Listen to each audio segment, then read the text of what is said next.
भट्टा बैठ गया है इलॉन मस्क का।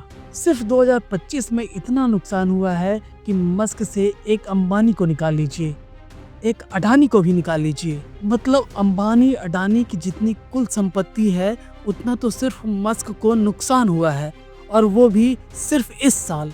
सब ट्रम्प की करामात है। भगवान ऐसे बड़े आदमी की दोस्ती तो दुश्मन को भी न दे।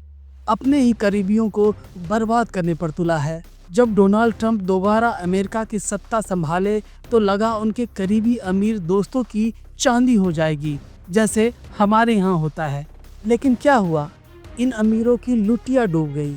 Elon Musk, Jeff Bezos, mark Zuckerberg, सबके सपने धुएं में उड़ गए। क्या इन्हें ट्रंप के करीब जाने की कीमत चुकानी पड़ी? और अब क्या ये बिलियनियर ट्रंप का साथ छोड़ देंगे?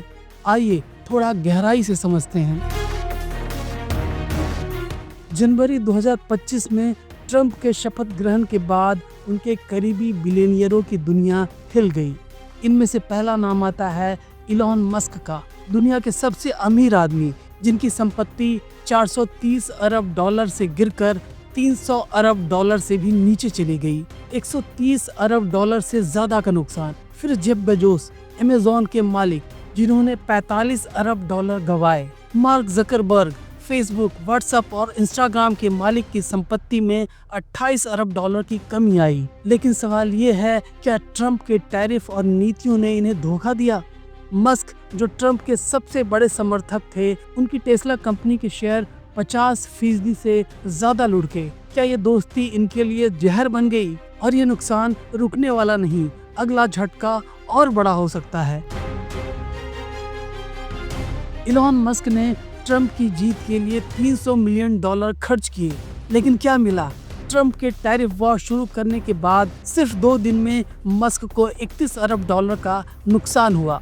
उनकी टेस्ला कंपनी के शेयरों में 5.5% की गिरावट दर्ज की गई, और इस साल अब तक 130 अरब डॉलर से ज़्यादा का नुकसान हुआ है। जर्मनी और चीन में टेस्ला की बिक्री 70% तक गिरी। क्या वजह है?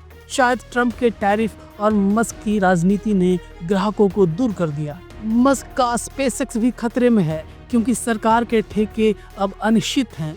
क्या मस्क ने ट्रंप के करीब जाकर अपनी ही कब्र खोदी?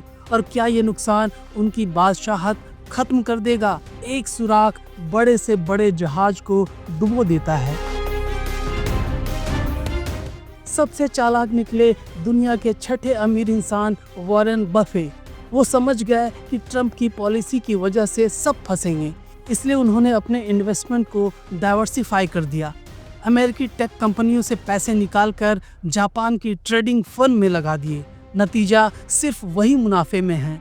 वॉरेन बफे की संपत्ति में सिर्फ इस साल 155 अरब डॉलर का इजाफा हुआ है। अब सवाल है कि जिन बिलियनियर को नुकसान हुआ है, क्या वो ट्रंप का साथ छोड़ देंगे? लेकिन ट्रंप की सत्ता अभी मजबूत है। क्या ये अमीर लोग हार मान लेंगे या नई चाल चलेंगे? तो ट्रंप की सत्ता ने अमीरों की दुनिया को हिला दिया। क्या ये शुरुआत है या अंत?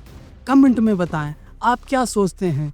लाइक करें, शेयर करें और सब्सक्राइब करें। और अगर जानना चाहते हैं कि आखिर सोमवार के दिन ही मार्केट क्यों गिरता है, तो हमारा ये वाला वीडियो ज़रूर देखें।